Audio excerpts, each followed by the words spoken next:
Hello everybody! Today I'm going to explain how to solve the problem C, Celex update from the Codeforces rank 645 division 2. In this problem, we are required to answer to T queries of type the number of sums we can get if we walk from the cell x1 I1 to cell x2 y2, such that at each step we can only go down or right. Since we have big constraints, this means we should solve the problem in something like constant time or logarithmic time, and this means we have to use math. Since the grid is constructed based on some pattern, things can get easier. Now I'm going to move to the sketchpad and explain some tips behind finding the pattern. So the grid looks like this. We have here 1, 2, 3, 4, 5, 6, 7, 8, 9, 10, 11, 12, 13, 14, 15. I decided to write a bit more numbers because we can get to some important observations. Let's analyze some query. Let's say we want to find the number of possible sums from 1, 1 to 3, 3. So we have 1, 1 to 3, 3.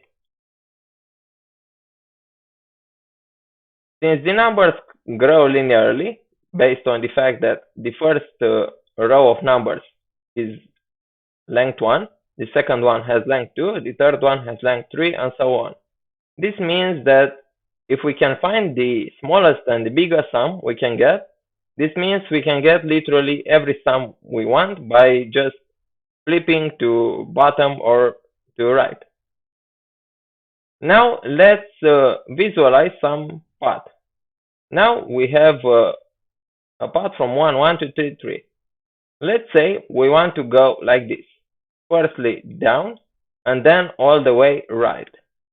The sum will be equal to 1 plus 3 plus 6 plus 9 plus 13, which is equal to 32. Now let's try the other way around, exactly the opposite path. 1 plus 2 plus 4 plus 8 plus 13. That's 7 plus 8, which is 15, plus 13, it's 28.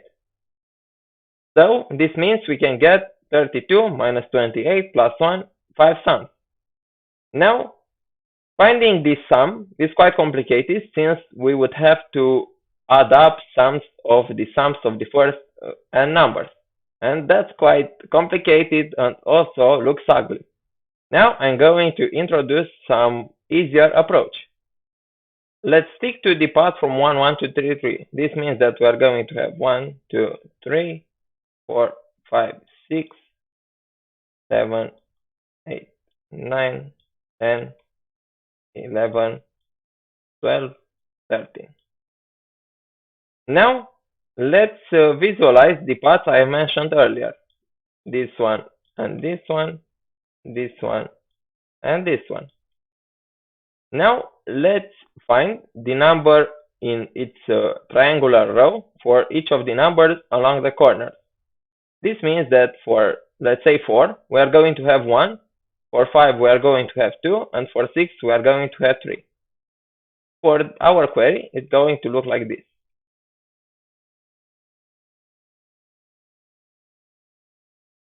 As you can see, the numbers are growing as we go deeper in the lines, like as the line increases, the number will increase.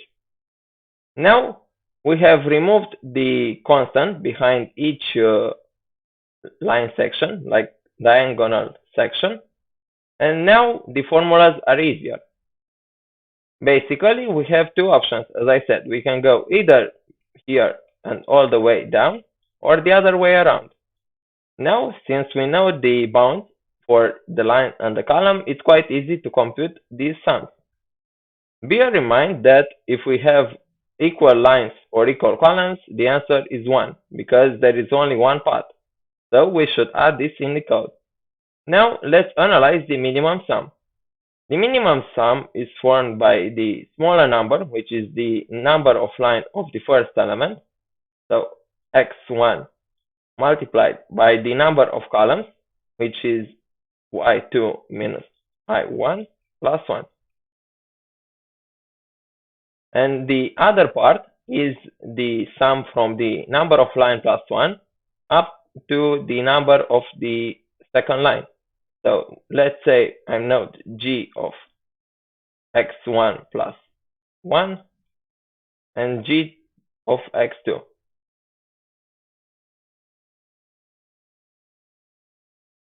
We are going to add this and drop this one, but for x1 instead of x1 minus 1, since we are going to drop this thing.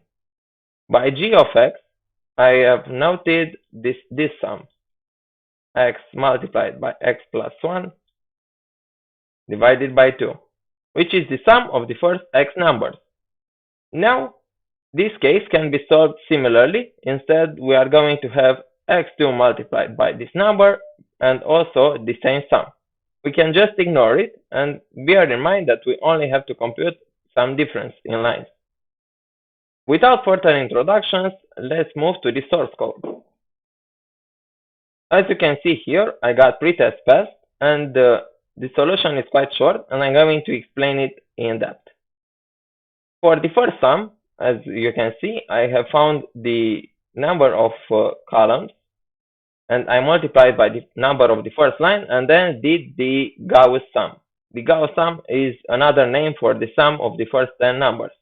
And in order to find the sum from A to B, we can just find the sum from 1 to B and drop from that sum the sum from 1 to A minus 1. As you can see here, for the other sum, I did a similar thing. And all we have to do is to find the difference in absolute value between the sums and add 1. Since if we have only one sum, the answer is still 1.